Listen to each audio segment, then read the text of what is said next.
Invite a friend if you can. Hold on. Come on, let's wrap it up together. Thank you very much.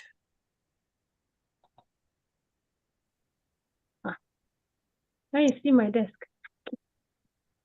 136. Tumshukuru Bwana na tuimbe pamoja. Mshukuruni Bwana kwa kuwa ni mwema, kwa maana fadhili zake ni za milele. Mshukuruni Bwana kwa kuwa ni mwema, kwa maana fadhili zake ni za milele. Shukuruni Mungu wa miungu, Fadhili zake ni za milele. shukuruni Bwana wa mabwana, Fadhili zake ni za milele. amefanya maajabu, yeye alifanya mbingu na nchi. Fadhili zake ni za milele. Sema kabisa, Mshukuruni Bwana kwa kuwa kwa yeye kuwa ni mwema, kwa maana fadhili zake anasema. ni za milele. Shukuruni Bwana wetu, Mshukuruni sababu Bwana gani? kwa maana ni mwema, fadhili zake ni za milele. Amefanya mianga mikubwa, Are you done with the song? jua litawale mchana, mwezi na nyota usiku, tandaza nchi juu ya maji. Imba kabisa, Shukuruni Bwana sababu gani? kwa maana ni mwema, kwa maana fadhili zake Nasema, ni za milele. shukuruni Bwana wetu. Shukuruni Bwana ni mwema, kwa maana fadhili zake ni za milele. aliyegawa bahari ya Shamu, Fadhili zake ni za milele. akavusha Waisraeli, Fadhili zake ni za milele. aliyemshinda Farao Fadhili zake ni za milele. na majeshi yake yote. Fadhili zake ni za milele. Sema kabisa, Shukuruni Bwana kwa maana ni mwema, kwa maana fadhili zake ni za milele. shukuruni Bwana. Shukuruni Bwana Sababu gani? kwa maana ni mwema, kwa maana fadhili zake ni za milele. Ihaji chuna hiyo gitaa.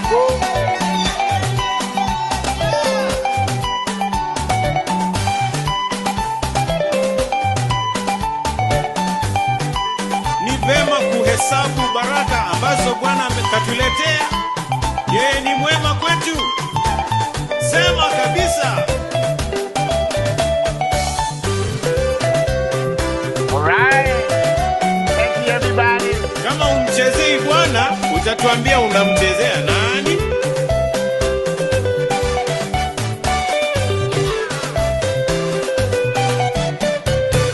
Yeye aliyetukumbuka katika Alright. unyonge wetu, Thank you, Red. atuokoaye na watesi. Hey, Mungu kweli ni wa ajabu. Kabisa. Kwa kuwa yeye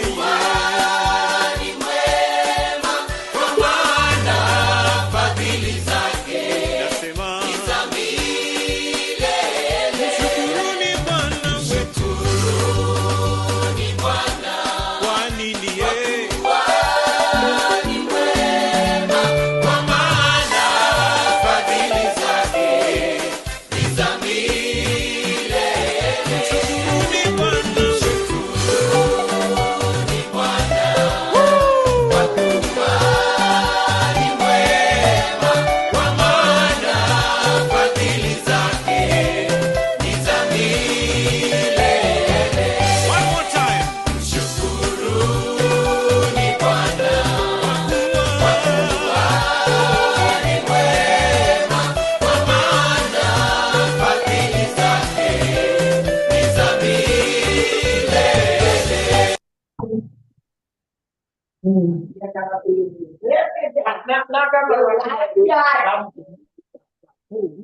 Yeah, it's okay. The tea is okay. And then we start. Father, we thank you for this afternoon session. You've been with us since yesterday.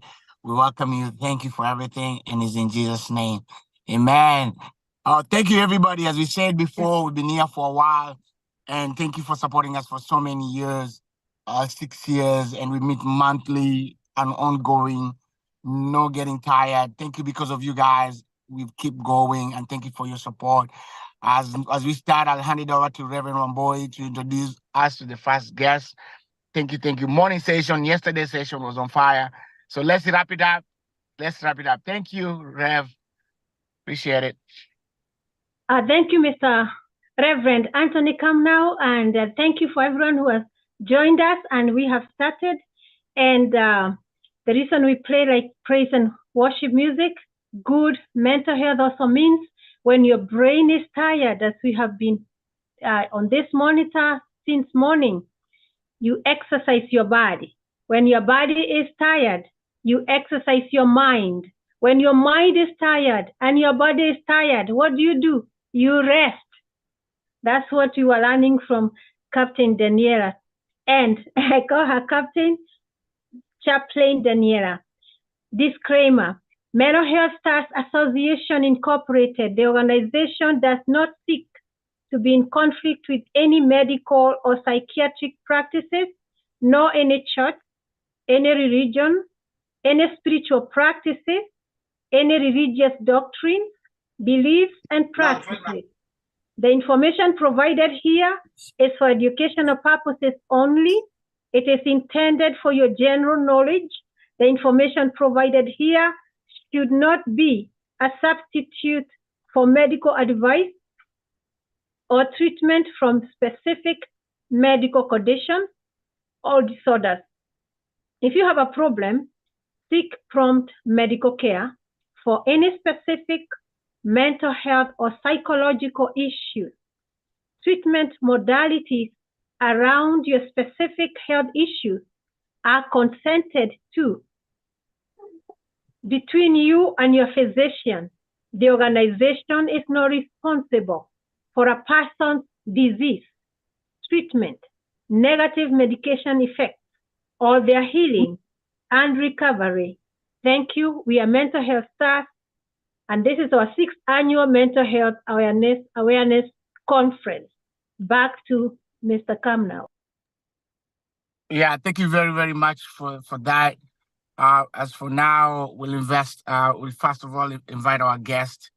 I wanted you to introduce her because you know her better. If you don't mind, our first guest tonight.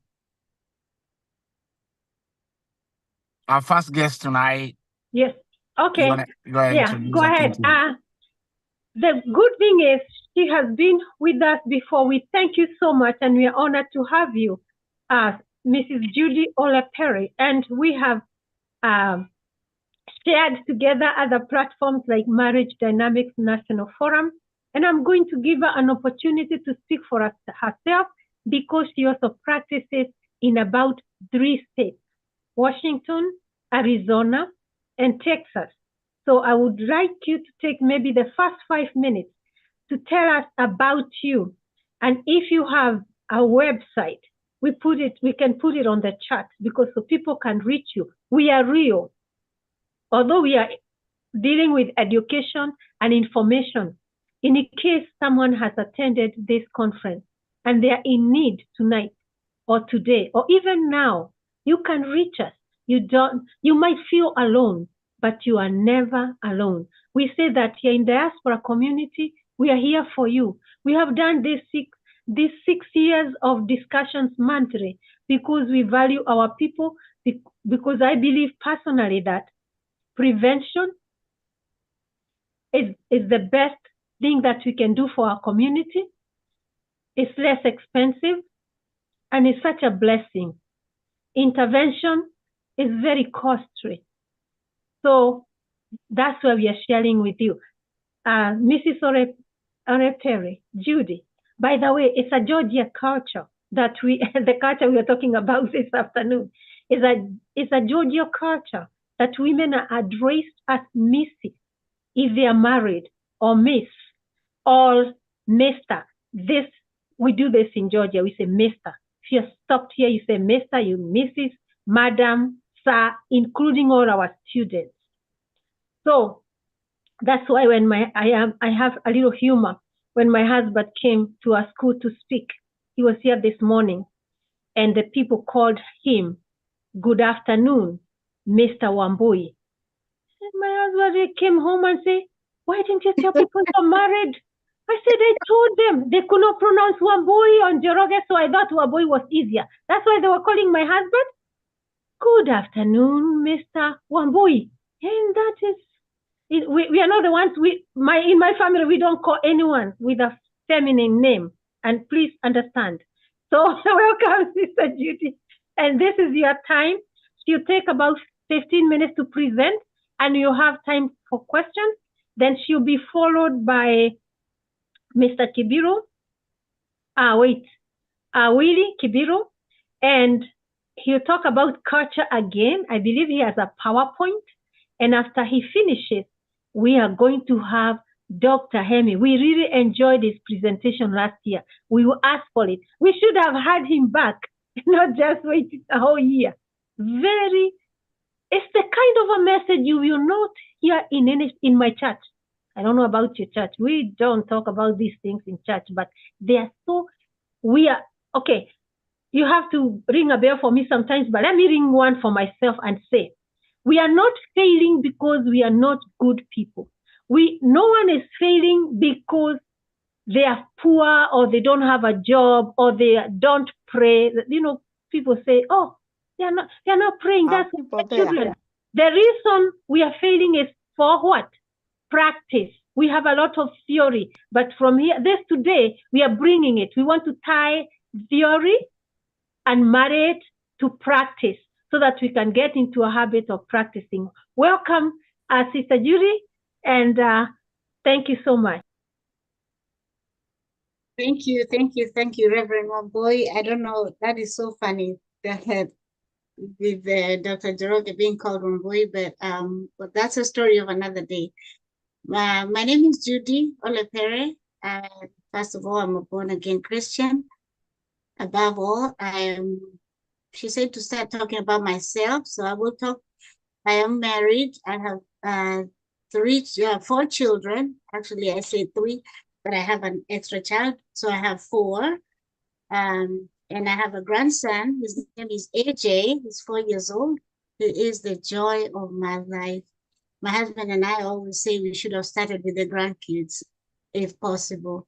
But above all that, I am a mental health nurse practitioner. And as Reverend Wambui said, I practice in Dallas, Washington, Arizona, and I have newly added to my profile. I will start practicing also in Maryland, in the state of Maryland. So I'm still expanding, reaching out to help people with mental health and the struggles that come with mental health. So I do have practice. It is up and running in those 3 states, but upcoming Maryland. You asked for a website. I do have a website. I put it on the chart, but for those who don't have access to the chart, is www.ajpsychiatry.com, ajpsychiatry.com, where we listen to people and help them be heard, and also walk the journey with their mental health struggles. So I do see patients from the age of 10 and up, 10 to 99. If you're 100%, 100 years old, please don't come with a mental health struggle. I will sing you a song, Nearer My God to Thee, and we will walk together through that process as well. So I am excited to be a part of Mental Health Stars. Thank you, Reverend Wambui, and also Mr. Kamnau and the rest of the team for actually honoring me another year again to come and present. I'm only sad that they always pick me to speak about grief. But this time they have told me to speak about grief and hope. So At least you've graduated me. You don't leave me at the grief stage. You have allowed me to come up and get some hope. So today we're going to talk about grief, and how to find grief, how to find hope in the grief. So I have had my own share of grief in my life, and I have found hope in it. So I hope I will be able to reach to people that are going through grief of any sort, to find hope and how to deal with it, cope with it, and to move along with life. Because we don't use the move on, because you never can move on, you just move along. So I will begin by saying that grief is actually an experience. It is the experience of coping with loss. And the loss here can be, it doesn't necessarily have to involve a death. You know, you could have lost a loved one, and you could have lost a job. You could have lost a spouse. Relationships also dying. People grieve over them. People grieve over their employment. You know, you lose a job that you had really loved. And sometimes there's also grief in retirement. I don't have experience in that. I hope none of us will ever have to grieve when we retire. So, Reverend Wamboy, that should be a note, take a point that you should take down to bring people here that can prepare us to retire and not have to grieve because we are leaving our jobs. So, like I said, most of us think that grief is happening in a painful period just following a death. But grief can accompany any event, like I've said, a disruption or challenge of our sense of normalcy on ourselves. And this can also include the loss of connections that define us. So those connections that we allow to define us, and then we lose them, you know. I was reading an article the other day that even people that are serving in governments, leaving that office, you know, either to retirement, sadly, even to being impeached, you grieve, you know. And so those people that go through that kind of grief all need some sort of support. Now let us look on grief as a process, you know.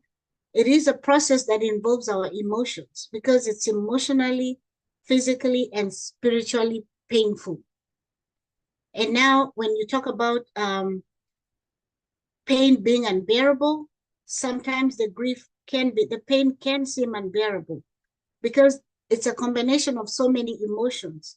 They come and go, you know. Sometimes it comes without a warning. And when grieving comes without a warning, it's actually heavier. For instance, if somebody dies in a car accident, you know, you're a spouse, you're leaving your house in the morning and you say goodbye to your children, and then in the evening they get a phone call or they get a knock on the door, you know, God forbid. That is a sudden, that changes the trajectory of your life completely when you get that kind of a call. And so grief for a person like that is the one that we call a sudden plunge. You know, you have suddenly been thrown into a situation, into a condition that you have to deal with, that you're not prepared. And so grieving is also the period which we actively stay to experience those emotions. How long and how difficult the grieving period takes depends on so many factors. One, it depends on the relationships with the person who dies. It depends on how connected you are with the thing that you're losing or with the person that has gone. Grief, like death, is also not linear. It is not the length of it. It doesn't follow a pattern. I remember last time we were here when we were talking about the process of dying and death. We talked about stages, and we said that you go in and out of stages, and it's the same even with the grieving. It doesn't take a linear path, you know. The length of the time can be weeks, it can be months, it can be years, it can actually be a lifetime. What happens is, one thing which is certain for sure is that it does not follow a timetable, but it eases over time. So this is one thing that I want you to take away from this, that the grief and the grieving process does not follow a timetable, does not follow the pattern that you expect it to, but it eases over time. And that is where hope begins. You know, the knowledge that it eases over time can help you move to the next level, or to the next stage of the process. Grief is natural. It is a normal response. You know, it is a normal response to any loss that one goes through. And it doesn't have to take a certain pattern. There are also people who don't look like they're grieving. It is a natural response. And so for those people, how they respond to their loss, some people just are quiet. Some people are flat. And when they come to us to speak to us, you almost cannot read it on their face. And then we say, oh, he presented with a flat affect. But by the time you talk to this person and peel the onions and know what is going through them, then you discover that they are in a grieving mode. So in this case, you're looking at a person who is grieving, who is going through some pain, but is not displaying it outwardly. That does not mean that they're not in grief, or they're not grieving properly. You know, that's why you sometimes hear people say that, oh, this and this person was really not crying. You know, throughout the funeral, they did not cry. They did not show any emotion.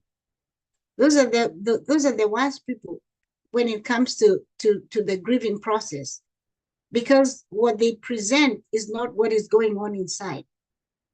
They're putting a show. They put a face or a facade or a wall that looks like it's impenetrable, but it is very, very soft spot somewhere in there. They're grieving in their own way. And so as therapists, as counselors, we want to strive to achieve, to get to that point where we teach this person mindfulness, you know, be present, help them to be present, so help them to grieve. It is advisable to grieve and join when others are doing it, because most likely when you go the journey by yourself, it gets even harder. So the feelings and symptoms of grief, they're described in various ways. And the most common responses and descriptions of grief are shock, denial, anger, guilt, acceptance, and growth. So again, like the stages of death and dying, you remember there was the acceptance, the denial, the bargaining, the acceptance. Again, you go in and out of these stages. It is the same thing with grief. You get into shock the first time. In the event of a sudden death or a sudden loss, you get into shock. You're in such shock that you do not even process what is happening. And some people stay in that shock stage for a long time. Sometimes even if the death is anticipated, like for those of us who are in the medical world, we have patients who are on hospice. We know that eventually, not everybody in hospice does go, but there is a process that looks like they're supposed to be going. And so we give timelines for these people. But even then, you will find that even when we knew that this patient was in hospice and he was being taken, went into palliative care, and eventually passed on, but we still get shocked. I don't think there's any one person that has ever said, oh, it's fine. We knew she was dying. We knew she was going to die. We can say that at some point when we're in the acceptance stage. But the initial phase, when you're told, you feel emotionally numb. You know, sometimes you're emotionally numb and you're not able to go through the motions, you know, without the normal feeling of the loss. The second thing, when you're in shock, there's also confusion. There's a lot of confusion. some things happen that are physical. You have no appetite. You're still in that shock phase. So as mental health clinicians, we have to be very careful to know at what point in this grief process is this person, so that we give them the tools, we equip them with the tools to help them move from a shock stage to progress to the next stage, whichever that stage, however they adapt and whatever the next stage looks like for them. So the next thing I say after shock sometimes it's denial. We have said that you could be having a patient that is on hospice, you know they're going to die, but even when they do, we're still in denial. Even our parents, we're at the age where now most of us are beginning to lose our parents, you know, because we are also advanced, you know, right there in age. Even your grandparents, you know that your grandfather was 99 years old, but you will still be in denial when you get the message that your grandfather has passed. Even though they will add all the nice words in the eulogy, he lived a good life, he ran the race, he fought the good fight, but we still deny, we're still not, you know, he should have done this, he should have stayed a little longer, he should have waited to see my grandson. So he should have walked me down the aisle. And that those are the grieving processes that people get into. And it's the hardest thing you can ever do, to try and counsel a young bride who is waiting to be married, and they feel that they're still in grief. They're still grieving a father that would have walked them down the aisle. So as mental health clinicians, again, we have to make sure that we are trying to reach to these people and equip them well. And especially for that scenario that I've just mentioned, make sure that they are not going into that marriage, carrying all that, you know, a lot of that grief, because it rubs off. It rubs off. When you're around people, you tend to give them the energy that you have. And so the energy that you bring into a relationship, the energy that you bring into a matter is the energy that is exudes, and it's the energy that we carry forward. And so the next, so some people may be aware that their loved one has died, but then some part of them has difficulty accepting that reality.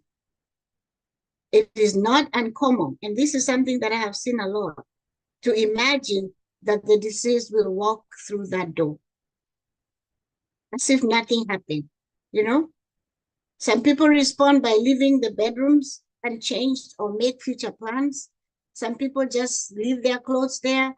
And I know we are all guilty of things like those, because you're hoping that one day that person will walk through that door. That person is still in the denial phase and they need help. That's when you get all these counselors, you get people that are around you to bring them into a reality check, because you're not even going to progress to even have a funeral when you're still in that denial phase. Because when you do that and you get out and everything is gone and you're still hoping, like I can give you a story about my father. When my father passed on a few years ago, I did get a call from my brother saying that we need to call and talk to mom, check on mom, because she's doing a few things that don't look right. Like, you know, the little rituals that they used to have with my dad in the morning to put his tea in a thermos, because she wakes up early in the morning to pray, make him tea, and then the newspaper man brings the newspaper.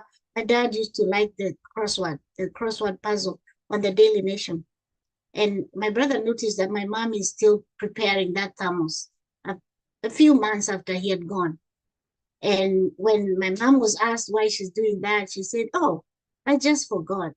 Like, no, it's nothing. It's not for your dad. I forgot, or something like that. But see, it's in the denial. It is in that denial phase, maybe. Thank God she's past that, so that's not happening anymore. But it's in the same light when you see you're leaving those clothes there because you're hoping that that person will still come back. So denial is a thing in grief. And so it is up to us, the community and the people are surrounding people that are in grief, to get them out of that and give them hope. You know, and the Christian community does a great thing in doing this. And we will talk about that in another forum where they also say the wrong things. You know, like I'm in denial. I don't believe my person has gone, but you come and tell me that, you know, God loved him more. That's why he took him. Those kind of things that people like to say, sometimes it's better to not say anything. If you're comforting a grieving person and you do not know what to say, you do not have the right things to say, even listening is a good ministry. The ministry of listening. Just giving them an ear. Let them talk. Let them bear themselves out. Let them speak and pour out their hearts. You don't have to say anything. Especially if you're one of those people who, when you open your mouth, whatever comes out of your mouth is in good faith, but it comes out to make it worse. It hurts more. It really does hurt more when you come and tell me, I've just lost my child, and you tell me that, you know, she was a really nice child, and I know you really loved her, but God loved her more. You know, that actually makes it worse, because first of all, I start thinking about God now, this God that is so loving. You know, we forget that part that we've just been given these kids on loan. But the human being, the human aspect of us takes over. And that really affects the mental health. And it puts you to another stage of anger.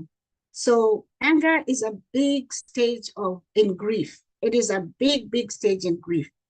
You're angry because you have served in the church, you have served in the world. Like, I have taken care of all these mental health patients, and now my child is doing this, or my relative is going through the same, and I cannot help them. And now they're slowly slipping through my fingers, you know.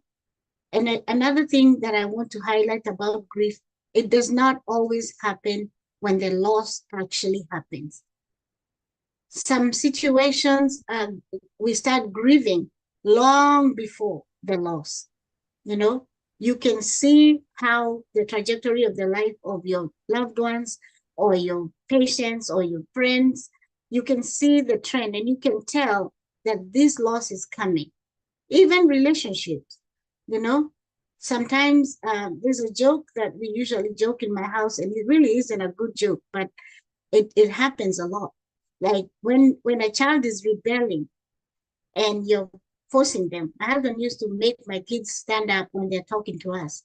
You parents from Kenya, you're notorious with that. So they're standing up and they don't understand. Why am I standing up talking to my father? Stand up and look at me and talk to me and tell me what you're saying. And then they open their mouth to say something. No, don't talk back to me. Like, Dad, I have to say something. Now, the joke here was, one of the kids wrote a cartoon and said, I'm standing up, but I'm sitting down in my heart. So if you get that, this child is standing up because you asked him to stand up. But in his heart, he's physically standing up, but in his heart, he's sitting down. Meaning you don't have a breakthrough with this child. This child is rebellious inside, you know? But if that trend continues like that, you lose these children along the way. And the system has done that. That's why we have a lot of juvenile problems in this country. And the parents sit and watch their children. So there's a lot of parents that are grieving. You're grieving a child that is already, the child is alive, but you can see their patterns. You can see their life, the way the trends that they're taking is not good. It will end in destruction. So as you prepare mentally for that destruction, you start the grieving. And that is where the mental health professionals also come in. We try and get a grip of that process before it gets to the point. And so we give you hope. We give you hope by reaching out and telling you, you know, you can reach out to us. There's counseling. You can come to counseling. There's therapy. there's detox, there's rehabs, there's places you can take these children so that you don't actually see them to the end, so that you don't grieve and lose at the same time. So we give hope before the loss happens. So as mental health clinicians, we are gifted and we are lucky to catch those situations before they escalate to those levels.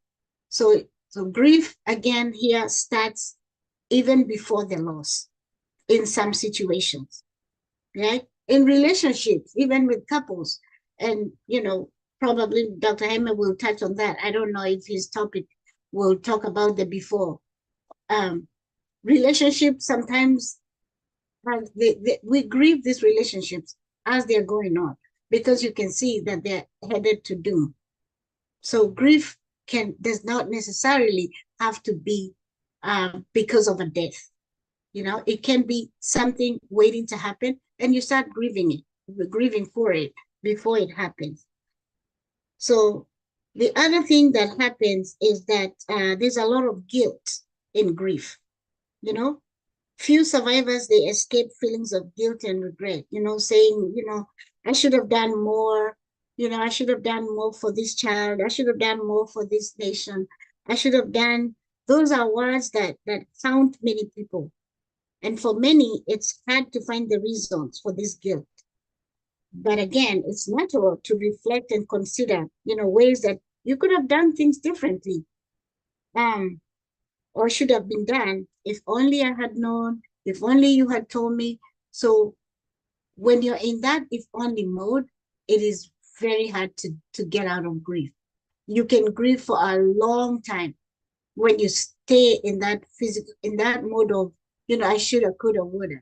I wish I knew this. I wish I had done this. I wish I had called.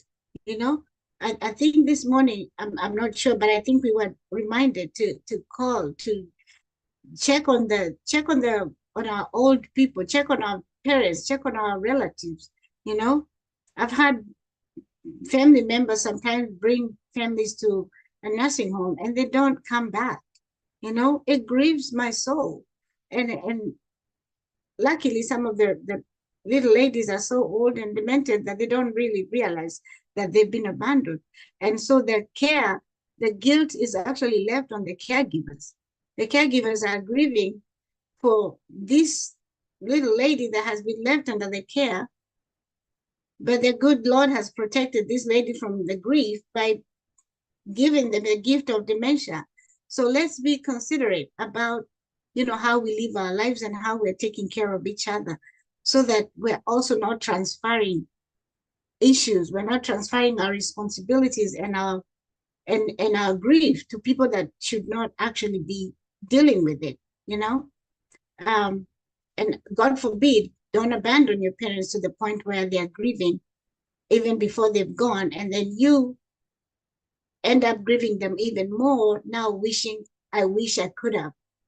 Had I known that this was going to happen, I would have done this different. So guilt is another way. Sadness and depression is the worst thing that can ever happen to anybody. So you're sad because of a loss that has happened, and then you dig yourself into a depression that is sometimes very, very hard to get out.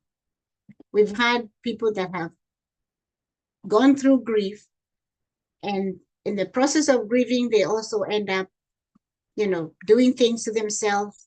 Like we've had people that grieve their children to the point that they also end up committing suicide, big names, people that have, it's been public, so it's not information that I wouldn't want to mention. We've had people that have grieved their lives to the point of committing suicide. I don't remember his name, but he was a very nice comedian that really took care of my children when I was raising my kids. The TV was very much available with videos. Mrs. Doubtfire, for those who ever watched that show, most of you have kids, my kids' age, and you know how hard it was to have to pay for daycare when we moved to this country 24/7. So some of those days we utilized the TV, I'm being honest. And there was this comedian that used to have a show called TV. So it was a film of sorts, Mrs. Doubtfire. He was too funny. And he brought so much joy to children and to parents and to my whole household, and probably even yours household. A few years down the line, I heard it was in the news he committed suicide, only to find that this whole time when he's giving us all this joy and entertaining our children, he was depressed. You could never tell. So we have to look and look out for each other and see beyond the mask, you know, because grief can also be masked. And some people will mask it in overcompensating with what they're doing. Like for him, he was just a comedian. So he was happy and funny on TV, on the show, but when he's behind the scenes, he goes and deals with his grief. He was lonely, he was sad.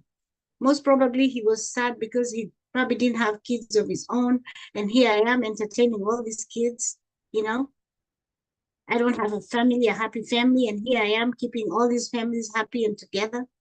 So that is something that we should also look out for. Now, there are ways to find hope, and I'm going to start going brief because my time is almost up. Finding hope in grief. One of the things you have to allow is to allow yourself to feel the pain. Do not resist the pain. Do not resist the pain, because grief is a pain that will not get in the way, that will get in the way later if it is ignored. When it gets in the way, it does not have very good results. Like I said, one of the things that comes out of grief is unwanted suicides, unwanted divorces, unwanted break of relationships, simply because the person with you was not getting you, because you are not on the same page, and according to their words, you prolonged your grief. And we do have a prolonged grief. Actually, we even have an ICD-10 code for prolonged grief. So try not to resist the pain so that you don't prolong your grief, because grief can also reoccur. Expect the emotions to go and come, go on for weeks, go for months, or even years, but allow yourself to feel the pain so that you go past it. Talk about your sorrow. When you talk about whatever it is, it gives you more hope. It takes the weight off your shoulder. You know, talk about it. And when people talk about their grief to you, give them a listening ear. Sometimes don't even tell them what to do or how to go about it. Just listen as they talk about it. If they change the subject, they don't want to talk about it, you just let it flow. If they ask your opinion, give it to them, you know? Sometimes it helps to share your experiences with people that are in sorrow, and especially if they ask you. If they don't ask you, be careful how you go about it, because you might make it worse again. Another thing here that really I've found really helps and gives hope is forgiving yourself. If you can find it, if you can encourage people to find it in themselves, to forgive themselves, forgive yourselves for all the things that you believe you should have said or done.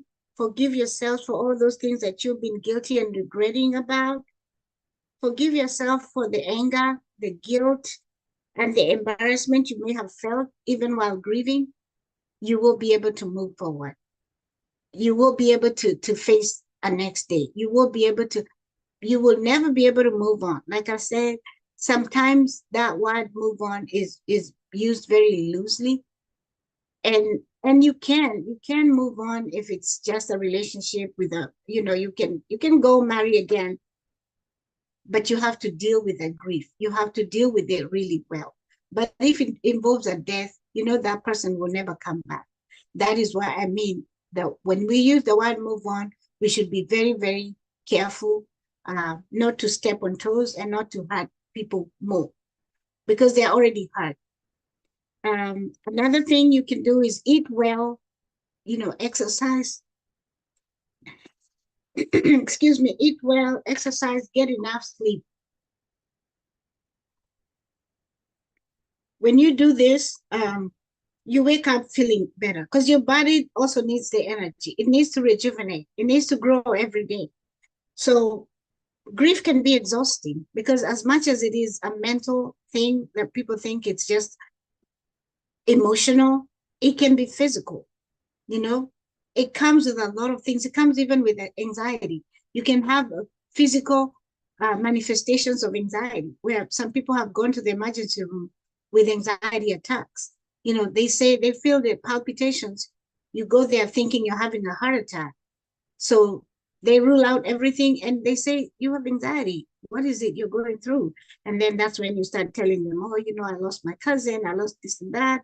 And I sat down thinking about it and this thing came on. So physical manifestations can come through even with a grief, and they can show up in all sorts of forms. So eat well, exercise, get enough sleep, and clear your mind and refresh your body, because it's important to maintain a regular sleep schedule as much as possible. Mostly we refer people to sleep hygiene. And I always tell my patients, sleep hygiene doesn't mean taking a bath 3 times a day so you will sleep. So go on Google and read, what is sleep hygiene? Sleep hygiene is very, very important, especially to somebody that is going through grief.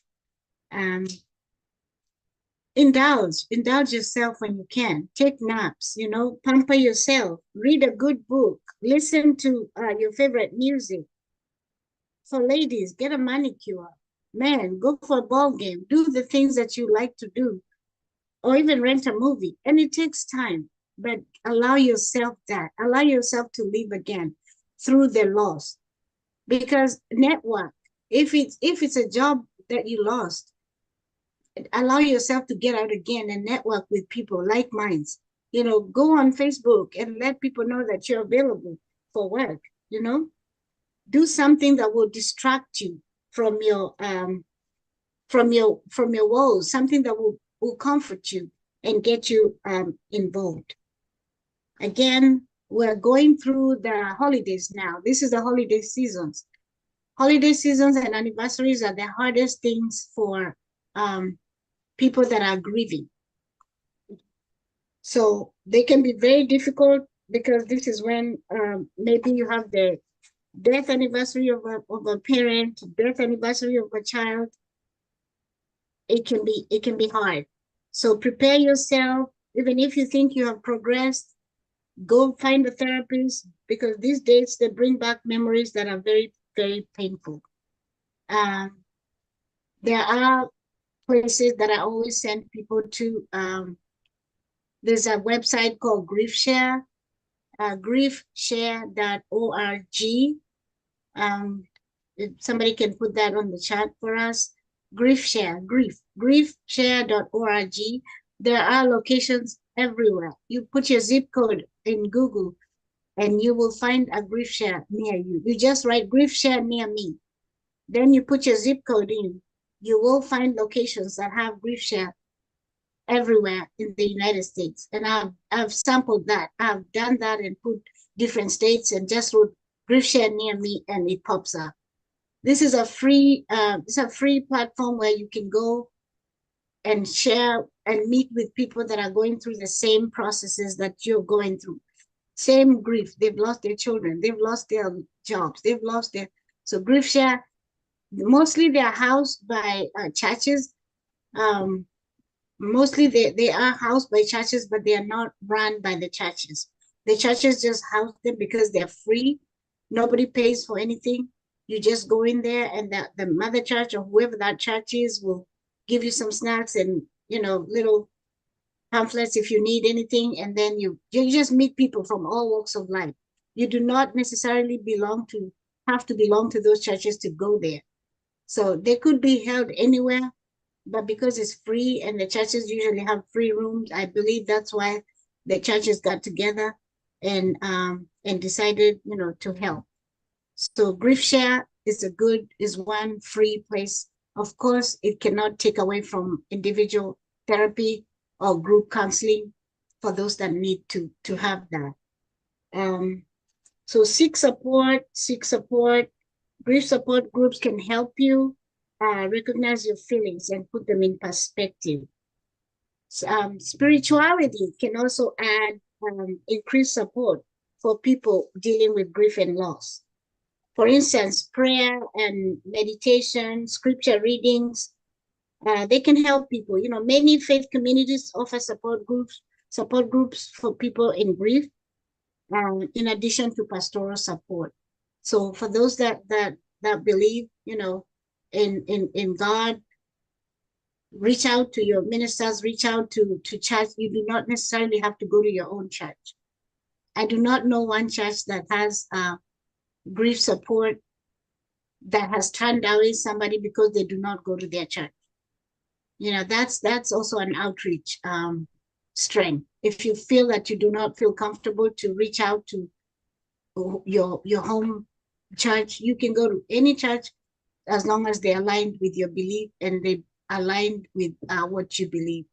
I do not think you'll be turned away. There are also specialized groups for widows and widowers and children who have lost their parents, victims of drunk drivers. I know there's a big organization called MADD. I think it's Mothers Against Drunk Driving, because there's a lot of kids that are driving drunk, and even adults. And so there's a group of mothers that have come up and formed a group. It's called MADD, and you can Google that as well. There is some support there. You will find free resources also among the group. And a lot of hope centers. I don't want to, you know, give any in particular, but there's a lot of them. Even like you can just go 1-800-HOPE, HOPE. You will find some support. There's support, and then there's actions that you have to take. In conclusion, I'm going to say the actions that you take to give for a new life, to create a new life with hope for yourself. Give yourself plenty of time to grieve. Allow yourself to grieve when you want to, when you feel like. It's not linear. It's not time frame. It is not smart. And when I say grief is not smart, I mean it's not SMART. For those that are in the corporate world, you know, it's not specific. It's not measurable. It is not attainable. It is not relevant, and it's not time-based. And this is the only one time when we are allowed to not make smart choices. So every other choice you make in life, be it in investment, in marriage, in school, in prioritizing your life, make a smart choice. It has to be SMART. Smart, measurable, attainable, relative, or relevant, and time-based. But grieving is not smart, and it's okay to not be smart when you're grieving, okay? Eventually help those that are in grief, reach out to a grieving person, listen to them, ask how you can help, and mean it. You know, don't just ask, I'm here to help, I'm here to, what can I do for you? And then when they eventually ask you, you're not available. If you know you're that person, you're not going to be available, do not offer to help, because you're going to make it worse for them when they actually reach out to you and then you're not available. Remember the holidays and anniversaries. It helps if you can remember them, because people like when you talk about their loved one, even though they have gone, it removes that energy when you talk about them and they like it, because you're making it lighter for them. Suggest shared activities, you know, walk, talk, you know, pray together, help the grieving person find new activities and friends, and always respond to the warning signs. You know, sign that the grieving person is in distress, respond to them and watch them. And this can be weight loss, it can be substance abuse, it can be depression, prolonged sleep disorders, Watch those physical problems, talking about suicide, and or lack of personal hygiene. Watch for red signs and warning signs. Observing these signs may mean that the grieving person needs a little professional help, and you might want to point them out to the right direction. At this point, I am going to stop and ask questions, but again, point them to the right directions. I have put my website out there for people to, you can reach out to me. You can always reach out to Reverend Wambui with Mental Health Stars. She has tons of resources. I actually collect most of my resources from her, and she doesn't know that. But those little nitpicks that she posts, they are all in my database. So let us keep be each other's keeper. Grief is good, but there is hope, and there is a rising up. You cannot stay down. I always say it is good to fall, but it's not good to stay down. It is not okay to stay down. We have all the resources, we have all the support, and there is hope, and you will smile. We ended our session this morning being told to smile. And so tonight, this afternoon, I also want you guys to smile, knowing that there is a hope and there is a rising up. Thank you. Open for questions. Excuse me, we're going to skip the questions because we have only 1 hour and we have 2 presenters. We are going to man this chat to make sure the questions are answered. Is that okay, Mrs. Judy? Yep, that's okay. I think I took up most of the time. I'm sorry. Okay. Don't apologize. That was important. We are all the hours belong to God. Amen. And there was a reason why somebody here needs this information. We are going to invite, breathe in everybody. Chaplain Daniela, can we do that 2-4? Go ahead, 2-4. 2-1-4. So breathe in. Yeah, 2-1-4. Yeah. Thank you. 1, 2. Hold your breath for 1, and breathe out for 4. 1, 2, 3, 4, and do it again. 1, 2. Breathe in. Hold for 1, and breathe out for 4. 1, 2, 3, 4, and the last time, breathe in for 2. 1, 2. Hold for 1. And breathe out for 4. 1, 2, 3, 4. Thank you. Sounds like music. When you finish a note, you must count 1, 2, 3, 4. This was a good event. Okay, praise the Lord. This is good. We are going to welcome our Mr. Kibiro to share on culture. Take 15 minutes. We'll hold the questions so that we can also hear Dr. Heme. We thank you so much because you have been with us. By the way, he's also a pastor. I don't know, the Lord is calling pastors, ministers, and counselors and chaplains according to the word. Thank you so much. Here is Willie. And Willie, thank you very much for encouraging me about workshop many years later. I can't even remember, maybe 10 years later or more. He's from Georgia together with Kevin. Go ahead. We see your screen. Beautiful. All right. Thank you, Reverend Wambui. Thank you, MH Stars. And thank you, everyone attending this evening. My name is Kefiro Amogashi. As Reverend Wambui called me Willie, the name that I'm trying to run away from. I'm going to talk about it more this evening. Culture and identity. As I was looking at culture, the name, it's rooted from the Latin word colere, C-O-L-E-R-E, and it means to cultivate. Just as it's used in agriculture, you cultivate and you grow plants.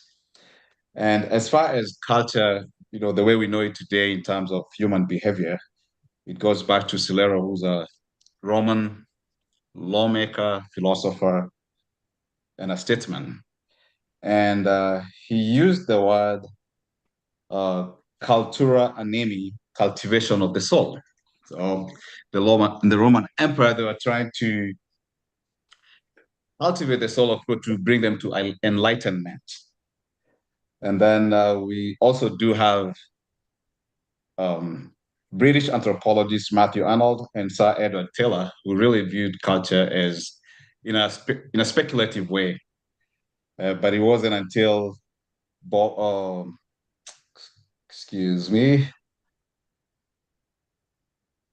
there's an American anthropologist who argued that you cannot. Franz Boas, he speaks about cultural relativism, argues that culture cannot be objectively judged as right or wrong, higher or lower, better or worse. And it's based on that I want to make tonight's presentation. That hopefully by the end of this, I don't have quick answers for you, but really to spark a fire in you to be more curious about other cultures, about yourself, because it's about knowing yourself and being curious and being patient to really understand other people. Now, culture and identity as a global landscape has increasingly interconnected, leading to there's something that I need to get rid of here. Yeah, leading to a fascinating interplay between local and global cultural forces. This presentation explores the impact of globalization on local cultures and individuals, emphasizing the importance of preserving diversity and fostering understanding across borders. I think it's just what I mentioned about diversity and understanding, really knowing yourself and being curious about others. The rise of globalization has been contributed by many things, but I just listed three over here, which is technological advancement, economic integration, and increased mobility. I like to look at culture right from our homes, and anything that I'm going to be sharing this evening, the best way to understand it, even as you look at the global culture, is to really think of your own home. Diversity exists in our very homes, and so does culture. And when we do not respect individuals in the very home, then I believe it's oppressive. When you do not respect a family in a local culture, I believe it's oppressive. When you don't respect a particular tribe at the global space, I believe it's oppressive. So then how do we navigate through this? We define local cultures through shared traditions. Local cultures are defined by unique customs, rituals, beliefs, practices passed down through generations. Collective identity, shared values, language, and history contribute to a sense of belonging and common identity within a community. And then there are regional characteristics. Local cultures are influenced by geographical location, climate, resources, and historical events. So all those are characteristics of cultures, whether local or global. And even as I go to the next one, I want to argue that culture is also, we've earlier on, we've had about health. We've had that health is wealth. Culture is wealth as well. And I view it in such a way because if I come from a particular culture and move to a new culture, and now I have to give up everything that I knew about my culture, then it puts me at the very bottom of the new culture. But if I can be able to bring my culture and onboard it to the new culture and even get to share my culture with the new people that I get to interact with, then it gives me some degree of value, wealth, and I believe also by me being able to embrace my culture and navigate the world with my culture, it also contributes to my mental health. Because I think oftentimes when we have mental issues is because we are conflicted with our reality and what's going on in our heads.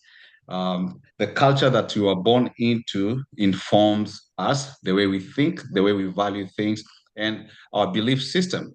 We are not born with a culture, however, we are born into one. So, characteristics of a local culture would be art and craft, food and cuisine, social norms, and etiquette. Again, I think I just touched on that a little bit. Preserving local culture in a global world can happen through education and awareness, promoting understanding and appreciation of local culture through education community initiatives can help preserve, support local businesses. I mean, just like in our local area in Georgia, if I want anything that had to do with my people, chances are it's going to be owned by either a Kenyan or someone of African descent. So when we patronize or we support those businesses, or even start businesses that promote our own culture, then we are able to preserve it. Then through cultural exchange, facilitating cultural exchange program, collaborations can foster appreciation for diverse traditions, breed, and cultural. And thank you so much, MHSAI, for what you do, because I believe you're able to connect with the local community on technical issues communicated through our culture, even though it's spoken in English, but it still carries our ways and our beliefs. We're able to understand each other well. The impact of global culture on local communities through cultural diffusion. Global influences can lead to adoption of new ideas, trends, and products impacting local customs and practices. And actually, as I was thinking about that, I was wondering if local cultures are really local anymore, because we might have people living somewhere in Mandera, but if they're constantly online and communicating with people far away from Mandera, then there might be a little bit conflict. But that's just part of the culture that we're living today. There's cultural homogenization. The spread of global culture can sometimes lead to the erosion of unique local identities and tradition, which I just mentioned. And I think the third one, cultural hybridization, in my opinion, is the healthiest way to navigate cultures. Local cultures adapt and evolve by incorporating global influences, creating new forms of cultural expression. This is through willing buyer, willing seller kind of situation, where if I interact with a particular culture and I find something of value, if it needs to replace my culture, then I can willingly do that, and vice versa. Then balancing local and global influences can happen through preservation, maintaining cultural heritage and traditions, protecting unique cultural identities. Then, on the other hand, is embracing new ideas and practices that enhance local life, adapting to changing global trends and technological advances. These are just natural occurrences in life. All right. Then the celebrating diversity in a global society can happen through multiculturalism. America has historically been known as the melting pot of cultures, and I think something that has become popular in the recent past is that it's more of a bowl of salad, because all these diverging voices want to be heard and they want to have a space in the American culture. So it's all about, I think it was yesterday that Reverend Wamboy, or either this morning that Reverend Wamboy said that as educators, the goal is to try and get people to suppress other cultures and learn the local culture. I'll be interested to hear a little bit more about that this evening. But in multiculturalism, we are able to accept people as who they are. In other words, you listen more than you speak. And as we get to understand one another, then and that happens through the next thing, that is empathy. Cultivating empathy and respect for diverse perspectives can bridge cultural divides and promote harmony. And when that happens in that multicultural society, then there could be collaboration. I might hear something from an Indian, and myself as a Gikuyu might see some things that we can be able to work together to be able to be a part of the next culture that will be created. Challenges in maintaining local identity will be cultural appropriation. Misuse or exploitation of cultural elements without respect or understanding can undermine local identities. I'm sure we see this quite a bit. People doing something or picking up on a habit without really knowing the root or the value of it. I've also seen that in even indigenous African cultures, where certain ways were dropped off just because maybe they were not popular, maybe they were misunderstood. And we've seen that in the recent past, people trying to go back to really try and understand why certain things were done. And I think Madam President spoke about the dowry this morning. Yes, we continue to do those because they are fun, they are favorable, but then I'm going to touch on a sensitive one, will be circumcision. We tend to do certain things without really understanding, but I think once we really get to understand the value behind those things, we appreciate them, and we become even a healthier and a better society. There's globalization of the media, dominance of global media can sometimes overshadow local narratives and cultural expressions. I think I touched on that earlier. Urbanization and modernization, rapid urbanization, modernization can lead to the displacement of traditions, practices, and communities. Who's better understands that than the diaspora? Those are some of the struggles that we face today. In conclusion, in a globalized world, it's crucial to navigate the interplay of local and global influences with a meaningful approach. Preserving local culture while embracing global interconnectedness allows societies to foster understanding, celebrate diversity, and create a more inclusive future. And finally, your story matters. As I started this, I say that hopefully I spark a fire in you to be more curious and to even want to listen more. And for that, your story is very important, whether it's in your home, whether it's in your community, or even at the world stage. You do not need to suppress who you are for you to fit in. But I think you should be loud enough for you to be heard, but at the same time, be curious enough to let the next speak. So, just to finish, in a globalized world, local stories become essential. They contribute to the tapestry of future cultures. Your story is unique and valuable. It reflects your experiences and perspectives, shaping a richer understanding of the world. Sharing your story helps others learn, connect, and appreciate the diversity of human experience. And I'll just add a quick one to that. When we are silent in any society, then, and especially if we have offsprings, then we create a future society that does not include their voice. My son once asked me, why don't kids vote? And I said that your parents vote on your behalf. So if we are going to be out there in societies, if we are going out there to be voting, we need to speak and vote like we are speaking for our kids. Thank you. Nice. Nice. Thank you very much. That is on point. All right. Thank you, Willie. Thank you so much for always being supportive. And everyone on the chat, write some question after our last presenter tonight. We're going to come and ask questions. Guys, be patient with us. Thank you very, very much.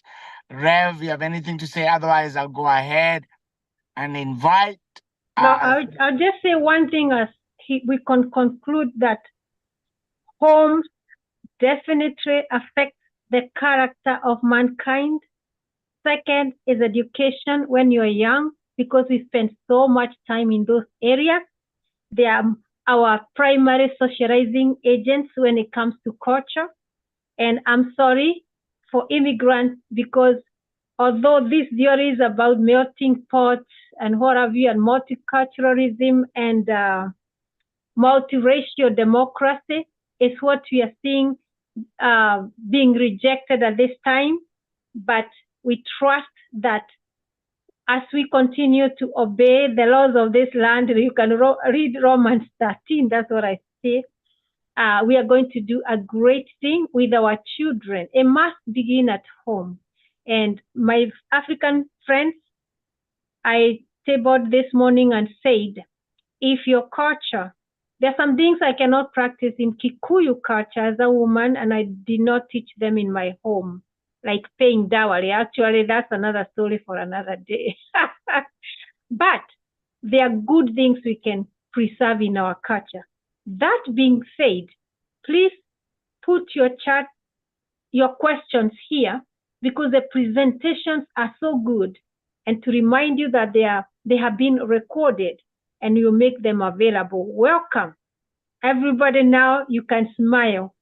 We have a teacher in the house, and we are going to also allow him 5 minutes to talk about himself. It's okay to brag about the best things that you know about yourself that we don't know, but we have the grace, privilege, and honor to have Dr. Heme Geoffrey, PhD. He's really learned, and he teaches sexology, and actually I think it's midwifery. Okay, I'm gonna let him speak so that you can hear from himself. Don't say what boy said about it. That being said, look at it. It's coming together because our Mrs. Judith spoke about grief and hope. And thank you, Willie, for culture and diversity. Let's hear what is there that is going to help us have a complete mental health awareness as we go into Thanksgiving. Especially our families are going to come together. We're going to put a thermometer, an emotional one, psychological, including spiritual. Let's see what we are made of. Thank you, Dr. Heme. I see he's unmuted. He's somewhere here. Oh, there he is. Oh, he has a green background. Green certified life. Amen. Hey, Bwana asifiwe. Very well. Very Praise the well. Lord. Amen. You can hear me well? Yes. Yes, my name is Dr. Heme, and I'm a born-again Christian. I was told to introduce myself, and I am married to one wife. I've been married for 38 years, and I have two boys. They're grown up. They're men. I cannot call them boys anymore. My mother taught me that once you grow up, you cannot be called a boy. You'll be a man. So I have two men. And let me say that I have been teaching in a college of health sciences. I've been practicing in Kenya. I had a private clinic. I used to practice at Umoja 2 Estate. And like Wamboy said, I had done labor and delivery and mental health. And I used to deliver children. And I also did some sexology. And I used to teach. And even here in America, I've been teaching in Dallas. So I'm not going to talk too much about myself because I know we have a lot of stuff that we are supposed to deal with. We have two presentations and people have to answer questions. We have to answer questions and people have to ask a lot of them. I have already seen quite a number of them. So I would want us to proceed to our main topic today. And like she said, we are going to talk about sexology. This is one of the words that many people don't understand really what it talks about, sexology. And I'll soon explain what it is. I usually start with a disclaimer. I know your mom, most of the Africans, your mothers had taught you that you don't say some of these words anywhere in public. This whole idea of going somewhere to another part of town and grabbing an herb, it's not. Okay. So sorry for that. I think somebody's not muted. So I know your mothers had taught you something and they told you you cannot say some words in public. So my disclaimer here is whatever we are going to talk about, this is what we need to learn. And if there's anything that people have been, trying to avoid is talking about sex. And that has really taken a lot of wealth out of us. Knowledge. We need a lot of knowledge about sexology because sometimes God's people are destroyed for lack of knowledge. So we need to know quite a number of things. Now, and maybe the first thing that I would want to ask you as my disclaimer continues, because I've taught in some places and people gave me some very funny names. There's somebody who calls me Dr. Naughty, comes to my church and at the door he greets me and says, "Hi, Dr. Naughty," just because they heard us talking about something in sexology. So one of the things that I would want us to think about, what are the reasons? What is the reason of having sex? Why do people have sex? Or why do you have to have sexual intercourse? Because the word sex, again, is very general. And I'll probably go explaining when we are talking about sex, what does sex really mean? But number one, I wanted us to talk about why do you have sex? Do you know how many reasons that people have to have sex? Number one, the reasons that people have or why people have sex, there are more than 300 reasons why people do it. And there are some categories of these reasons, and maybe I'll divide them into four groups or four parts. One of the reasons that people have sex is physical reasons. And when we are talking about physical reasons, somebody will have sex so that they can have pleasure. Somebody will have sex so that they can have some experience they have never had, and that experience they want to know. There's even somebody who have sex with you just to experience how you do it yourself. Some people will have sex to just have stress reduction. They want to reduce their stress. Now, that is a physical reason. There are people who have sex to attain some goals. There's somebody who will have sex with you so that you can give them a job. Somebody will have sex because of social status. They want to brag. They want you to know what a black person is. You have never seen a black person. You don't know who a Maasai is. Oh, yeah, I'll let you know. That is the main reason they're having sex. There's somebody who will have sex because of revenge. The partner has been cheating. Now they're having sex so that they can revenge. In their own mind, they feel they have revenged. And we also have sex because of emotional reasons. This is the third category, is the emotional reasons. And you can have sex because of love. You have sex because of commitment. You want to be committed to somebody. You sometimes have sex just to express your love to somebody. You just want to express yourself. Then the fourth category, there are people who have sex because of insecurity. Number one is something we call self-esteem. Somebody wants to boost their self-esteem. So they're insecure. If they don't do it, they feel they're insecure. So they go ahead and do sex. They're having sex just for self-esteem. Is somebody who has sex as a duty or because of being under pressure. You have had a dinner, we are going to sleep, you get to bed and somebody asks you, hey, you're not doing it today? Excuse me? They will do it because of pressure. And those people who are married, they know what this is all about. Somebody even reminds you, we say today we'll be doing it. What are you doing? Why are you asleep? You're having sex because of pressure. Now, there's some people who will have sex in order to guard their mate. You are having sex with somebody so that nobody else, so that they don't get hungry, of sex, and then they do it with somebody else. You did not do it because you felt you wanted, but because you want to guard your mate. So there are so many reasons. I say there are over 300 reasons why people have sex, and I can't go through all those reasons. There are so many. There's even somebody who wants to have sex so that they can experience the first time. What is it? What is it all about?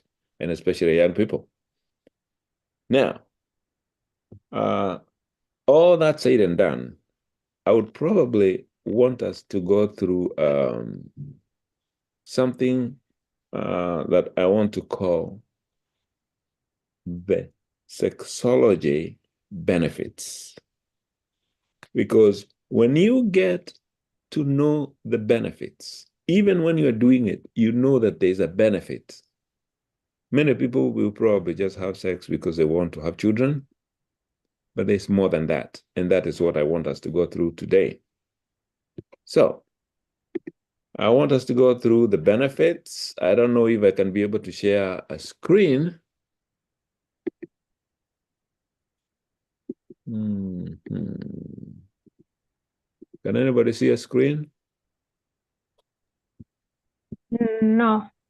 You can't see any screen. But you have privileges. Let's give you privileges to Okay. share your screen. Give me privileges. See if I can do that. Mr. Come now. Reverend Anthony. Yes, I did give him a co-host. I think I can do that. Okay, yeah, we see your screen.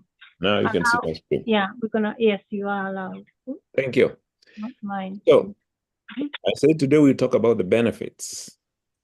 And all those reasons I was giving you why people do sex, there are actually so many. I said there are over 300 reasons why people. There is even somebody who will have sex with you just because they have found an opportunity. They just found that it's just me and you in this house. Everybody else is gone. Or we just found ourselves in a place. So there are so many reasons, but I want us to talk about what kind of sex is a benefit to us as human beings. Now, there's something called intimacy, and this is one of the undiscovered treasure in human life. Intimacy. If you are to have intimacy, then sex will be something that you enjoy so much in your life. And so I want to start by saying that sex that I will talk about is between couples, and I'm talking about a male and a female. I know that we have so many types of sexes in this world today, but I just want to really stick on couples, a male and a female. And that is why I put some verses there, if you can see them, who couples are. A couple is a male and female. And I want to say that people are destroyed for lack of knowledge. And that verse you can read by yourself. Now, people have gone into a captivity because they have no knowledge. So fools refuse knowledge. That is the book of Proverbs. All that, I want you to keep those verses. Just go read them by yourself, and you know what they are really talking about. In the book of Genesis, this is one of the verses that I never leave when I'm talking about sex.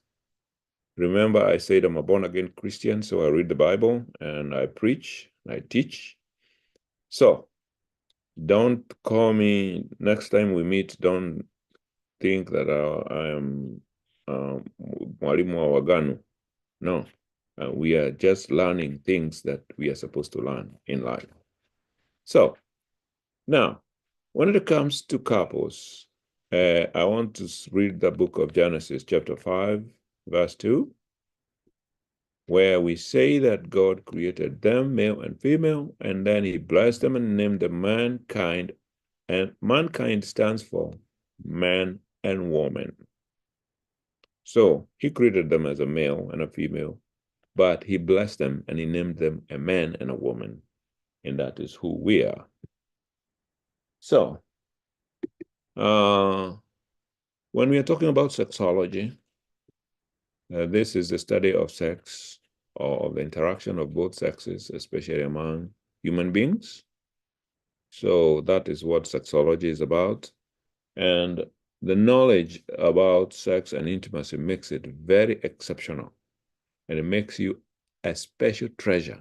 If you can learn this knowledge, if you can get to know the purpose and what this knowledge is all about, then you become a special treasure. Now, what is intimacy? What is this intimacy that we're talking about? When we're talking about intimacy, it is at the heart of a strong relationship. Intimacy is about knowing someone deeply and being able to completely free in that person's presence. It is an emotional state that is often reserved for just one person. Now, when we talk about one person, ideally, sex in a loving relationship should be the physical embodiment of intimacy. It should come from the place of love and connection. It's not all those other reasons that we have talked about. It is not about just intensifying, or just getting a mere opportunity. No. It is a relationship. And the more closer you are in a relationship, the more you enjoy sex. If you have issues in your relationship, then you might not enjoy this sex. If you don't have respect for each other, you will not get to enjoy any sex. It will be like you are doing it like a duty. Now, it is also important to understand ourselves. And I have a good example of the things that people misunderstand each other. And this misunderstanding makes people not enjoy sex. And a good example is, why do couples keep fighting about a man looking at another woman passing by?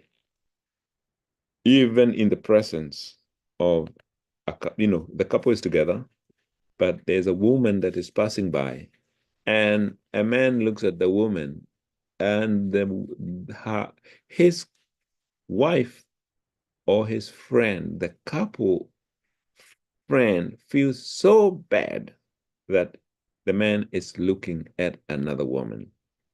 Now, this is something that we need to understand. Out of creation, this is not a mistake. And where I have come from, there's a saying in my mother tongue, which says that the eyes of a man are not the eyes of a flea. You know that small, very tiny animal? The eyes of a man are not like that. A man will see many things. And so we need to understand ourselves in that situation. Also, it's important to understand when a woman is talking to other men or having an interaction with other men socially, this is not something that is supposed to make you as a husband get annoyed, because these people are created like that. A man is created to see, and a woman is created also to observe and be able to understand. And what I'm trying to say is that a male, when we're talking about male versus a female, the male was created as a planter of seeds, and we shall talk about it, and a female was created as a recipient. But now I want us to know that on top of that, God blessed these people and called them man and woman so that they can be able to control themselves. Because if a male does not have control over himself, he would go to any female. If a female does not have control over herself, she will go to any male. That is why we have a man and a woman. That's why God blessed these people and changed their name to a man and a woman so that they can have control. Now, a typical male, let me say, is just a planter of seeds and will pursue a female. Male's main purpose in life is to provide seed. That is why God created them, to disperse them. And that he's dispersing them to the garden. And they feel threatened by other males because they are supposed to guard their garden. So when you see people, looking around, don't get so mad with people just because they are looking at each other. There's a reason. A female is a typical seed recipient, and she wants to be pursued.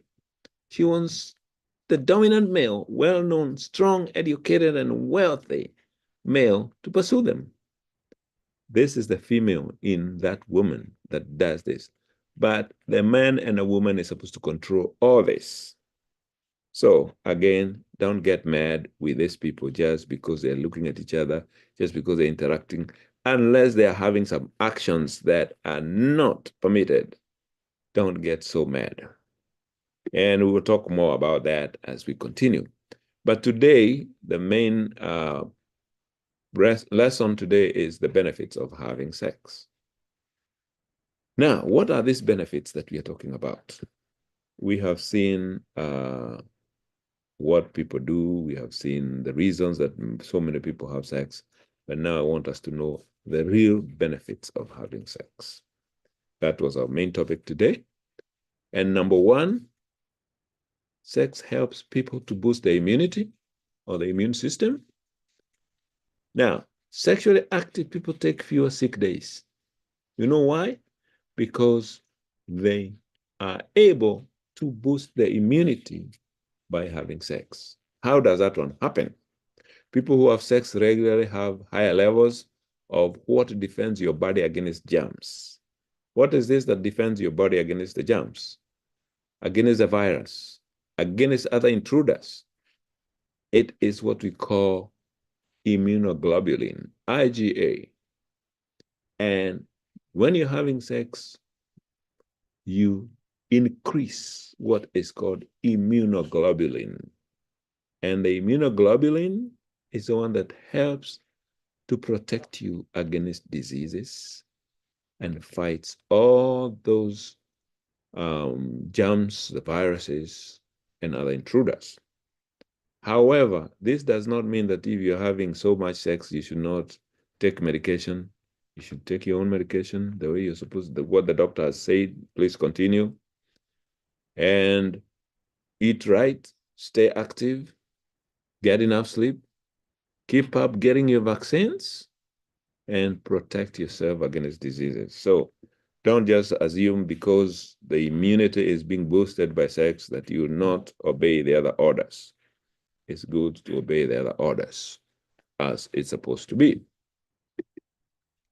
Now, the other benefit of having sex is improving the bladder control. A strong pelvic floor is important for avoiding incontinence, something that will affect about 30% of women at some point in their lives. So if they're not able, if women do not practice what we call, and this is a kind of an exercise that people have been taught, and I'll give you an example of how you do that exercise called Kegel exercise. Like when you're having urine, if you're letting your urine go, if you stop it halfway and just squeeze it, that is an exercise. It's called Kegel exercise. Now, when you're having good sex, it's like a workout for your pelvic floor muscles. When you have an orgasm, it causes contractions, and this squeezes all the muscles, which strengthens, and that now exercise, the Kegel exercise, now becomes even, it becomes very strong. You do them whether you know it or not. Every time you stem your flow of urine, the same set of muscle is worked during sex. So what I'm saying is, I was giving you an example of when you're urinating, if you stop it just abruptly, squeeze it. That is what happens when you are having sex. Every time you enjoy, your muscles just squeeze themselves. This prevents you from incontinence, and it helps a lot to control your bladder. So when you are having sex, you get extra strength to protect yourself against something called incontinence. Now, sex counts as an exercise. If nothing else is being done, if you're not having time to do anything else, if you have sex, you get enough exercise. It's really great form of exercise. Now, it's not going to replace all those other things that you do when you're, when you're doing your exercise, but it accounts for something. A vigorous bout burns some 200 calories, sex alone. So it is very important that if you have sex, if you have any chance that you have for having sex, that boosts your exercises. It pumps up your heart rate and it uses various muscles. So anytime that you get a chance, don't let that chance disappear. It's a good exercise. Even when you don't have that time to go on the treadmill, you don't have time to go outside, if you do sex, you burn a lot of calories. That is why you see somebody only 5 minutes of having sex and he's breathing like he's been running the whole day. Why? Because you have burned a lot of calories. Now, it also improves the sense of smell. After sex, production of the hormone called prolactin surges. That means goes up. This in turn causes stem cells in the brain to develop new neurons in the brain's olfactory bulb. It's the smell center. So sex will improve the sense of smell. Now, it reduces the risk of heart disease. And this was something that was done in Queen's University. It was a research. And their finding was that by having sex 3 or more times a week, men reduced their risk of heart attack or stroke by half. So this is medicine by itself. Now, the other one is creating bonding. We have some hormones that are released during sex, and this hormone is actually released during a sexual activity. It can also be released when you're planning to have sexual activity. A pheromone just starts coming out of you. And this is something that increases the bonding between members of the same species. Pheromones are the airborne chemical messengers released from the body through, for example, sweat, breath, and urine that have a physical or emotional effect on another member of the same species. What am I saying? If you're planning to have sex with somebody and emotionally you are ready, you start releasing the pheromones. And these pheromones that you start releasing will change somebody's smell. Even somebody who you thought their breath was not good, this time you get close to them and you even want to kiss them because their breath has changed. The pheromones have been released. And these pheromones attach people together. It really attracts each other. You might have said, today I don't think I can do this. I'm so tired. Please give me a chance. Just let me sleep. But this person continues bothering you and they start touching you. In the process, the pheromone starts coming out. You, the same person who had told them, please let me go to sleep tonight. Don't bother me. You're the same person who'll be asking them, what are you waiting for? Excuse me? Why are you keeping me too long? Because the pheromones have been released. They create a lot of bonding among people. And as time go by, when we have other lessons, we will talk about pheromones. There are so many other things that we can talk about pheromones that we really need to know. Now,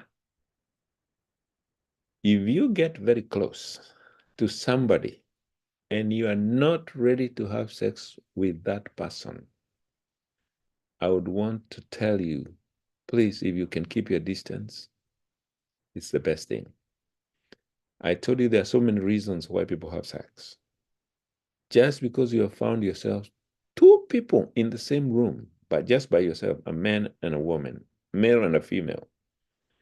Don't think because you are so born again, just because you are like, you think yourself, you are so much born again, you cannot sin, you cannot do anything crazy. Some of you people even think they're angels. Please, let us understand each other. Even when you are a pastor, and I know there are many preachers in here, you can go to pray for somebody. You find yourself just two people in an office and you're praying for somebody. And maybe it's a man who is praying for a lady who is going through a lot of hard life in her marriage, and maybe she has even been abandoned by the husband, and you start having, like, you're praying for her and she starts telling you her problems, and you just hold her and start praying for her. And this is an example I've given you. This is something that happened real in life. Somebody's praying for a lady and she starts crying, and you lift her up and you give her a hug and you start speaking in tongues. But in herself, the female in her sees a man, a good man who is talking good things about me, a good man who is telling God good things about me, something that I have not seen for one full year. Oh my God. And the man is just speaking tongues. And in the process, this lady just gets closer and gets to the mouth and starts kissing the pastor. And the pastor is praying in tongues. And before he knows it, the pheromones starts coming out of this lady. When he inhales them, he will not even know who he was. You'll be shocked what the outcome turns out to be. The pastor is the one who will be asking for help from this lady. You'll be asking this lady, excuse me, when you came in here, please tell me the truth. Are you born again? Yes. Now, when you came in here, did I have my shoes on? Is that my jacket or somebody else's jacket? Please. So never get too close, especially a male and a female. If there's nobody else among you, don't get too close, because pheromones can also mess you up. And we have had very important people, very famous people, very popular people found in this kind of a thing because they did not take a precaution of keeping a distance. And that is also something we can talk about another day. Now, sex has also an effect of reducing depression. This was a study that was done on 293 women in the year 2002. And the American psychologist Gordon Gallup reported that sexually active participants whose male partners did not use condoms were less subject to depression than those whose partners did. What does that mean? There's a theory that says the prostaglandins, which is a hormone found only in semen, it may be absorbed in the female genital tract, and this modulates the female hormones. So, I might not go very deep into this, but prostaglandins are hormones that are found in the semen of men, and their work is to open the entrance for the sperms to go in. And how they do it is they relax the muscles. And there's something called a cervix in a woman, which is always closed. So when the semen gets the cervix opens so that the sperms can go in, and it's the prostaglandins that makes it do that. Now, this prostaglandin has very many other side effects, which are, we might call them side effects, but they are positive side effects. And it does a lot of work, including changing the way the hormones of a woman are behaving, and this reduces depression because everything relaxes because of the presence of a prostaglandin. Now, pain relief. You might be in pain and you have sex and that pain goes. Immediately before the orgasm, the levels of a hormone called oxytocin surge to 5 times their normal level. This in turn releases what we call endorphins, which alleviate the pain of everything from headaches to arthritis to even migraine. Now, this theory is a bit complicated, but what it is, even the medicine that you take for pain, what they do is they do not really treat pain themselves, but they release endorphins in a human being. And these endorphins alleviate the pain in you. That is how they work. And in this case, if a woman gets an orgasm, she is going to release oxytocin, and this will make the endorphins release and her pain will go. There are even people who are just about to have their periods and they are in some pain, they have sex and that pain goes.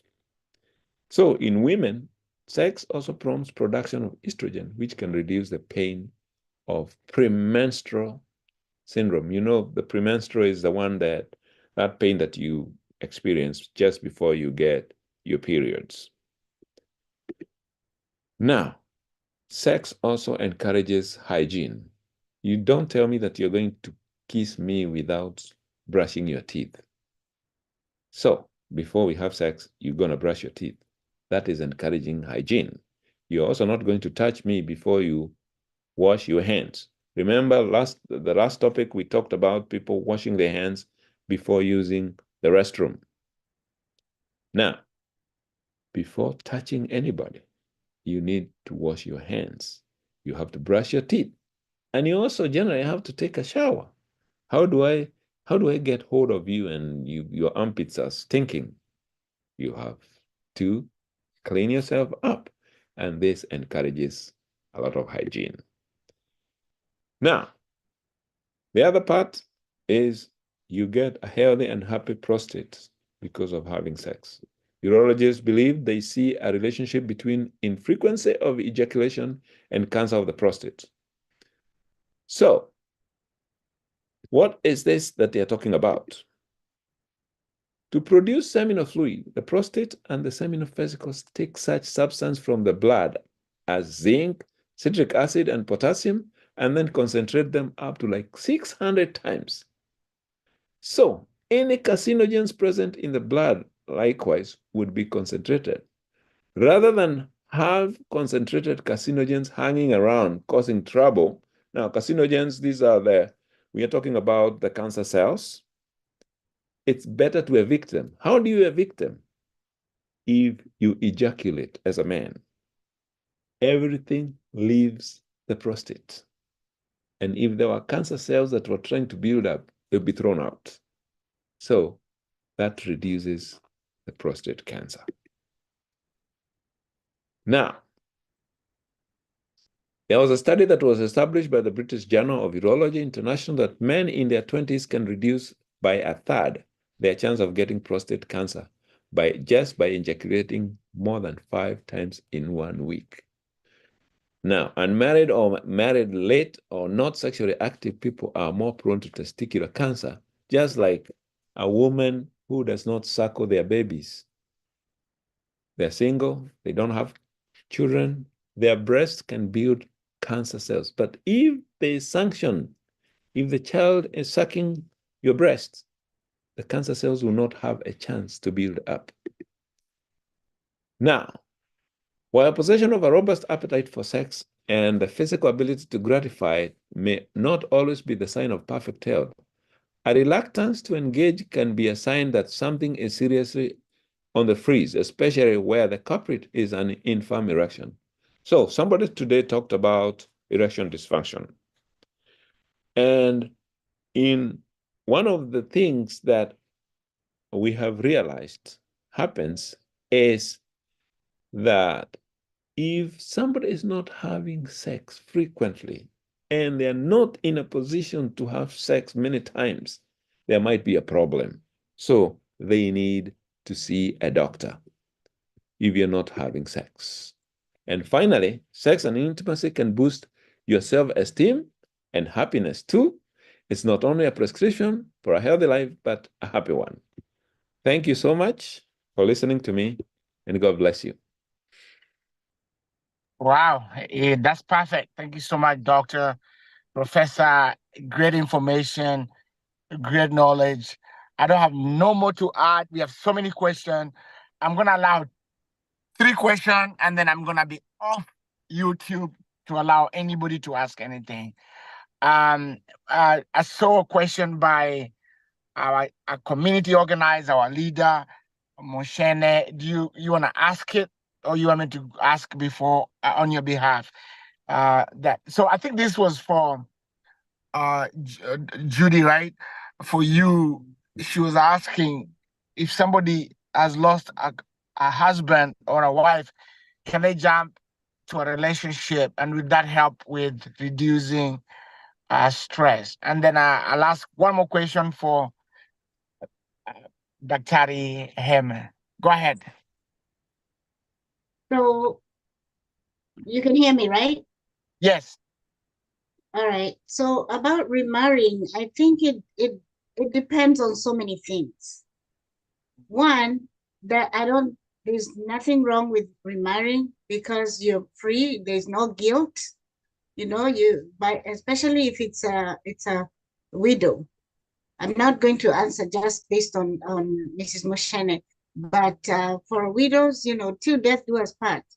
So you have a green light. You are allowed by heaven and earth to remarry, and everybody else. But what I'm thinking here, it's a case by case basis. It depends on how much. Again, what is your grieving process look like? At what point are you going to be ready to turn over and say, okay, now I'm open to remarrying? But by all means, I think it's a beautiful thing. But you also have to go through a lot of soul searching and a lot of finding yourself again, because you don't want to jump into, be on the rebound, kind of like what they do in basketball. You don't want to jump into it so quick, especially if you're healing, depending on how healing looks like for you. You don't want to go into another phase of remarrying when you're not ready to share yourself with this other new person. I think it would be very hard, also depending on how much time and how much you're connected with your late spouse. but it is beautiful, and I think it's good to be open to getting married again. I would say from an African perspective, we have been socialized to see our parents living in, living widows and widowers for the longest. Usually the men remarry, and it's not frowned upon. It's not a big deal. Actually, they encourage the men. Sometimes even during their funeral, when the man is being buried, sometimes the clan already has an idea. They're already picking somebody and grooming somebody to replace. But for women, it's different. So I think personally, on a personal level, it would be you to prepare yourself and to know that you're a happy being. You're not supposed to stay sad and in grief and single for a long time. If I would talk about myself, and I know my husband is on here, so I'm on the spot. Why am I not seeing myself while I'm saying? You can unmute yourself. Okay. Right. But I can't see my video. I wanted to see my expression because I'm about to say, if I'm talking about myself, I've been married to my husband for a long time. We went to college together. We met in college and married. So give and take. I met him in 1988. This is 1994. If something would happen to 2004, 24, it would be very hard for me to just live all those years. Like I'm counting now, almost 36 since I knew him, and give myself to somebody else. So it would call for grace and support, again, the community. But I think with given the right environment and given the right support, we are social beings, and it would be okay. I think it would be okay and acceptable to remarry in both directions. But you have to put everything in a very correct and clear perspective. Do not mess the kids and the families just for your own selfish needs. So involve your children. If you have grown children, let them know. In some cases, children actually encourage their parents to remarry. So just be open as a human being and listen. If you're a Christian, listen to the leading of the Lord. The Lord wants to provide. Hey, go for it. Watch those pheromones, whatever those things are. That is too much biology. So just do good and live your life. But above all, honor your late husband.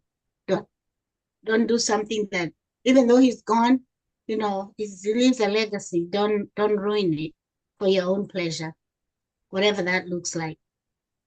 I don't know if that's sufficient or Perfect. That's perfect. That's perfect. Before now, this is my last question. There's so many questions in chat, and I think after I ask my last question, Rev Chairlady is gonna jump in, and then immediately after my question, I'm gonna get out of YouTube. My question is for Dr. Hammond.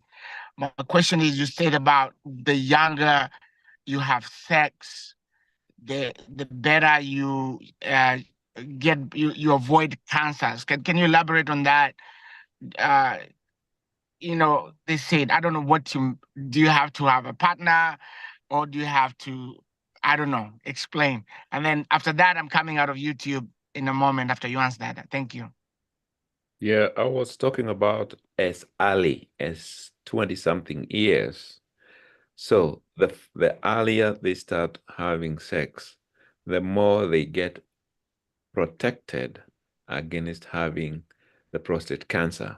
Because these days we have people who are getting prostate cancer at very early ages.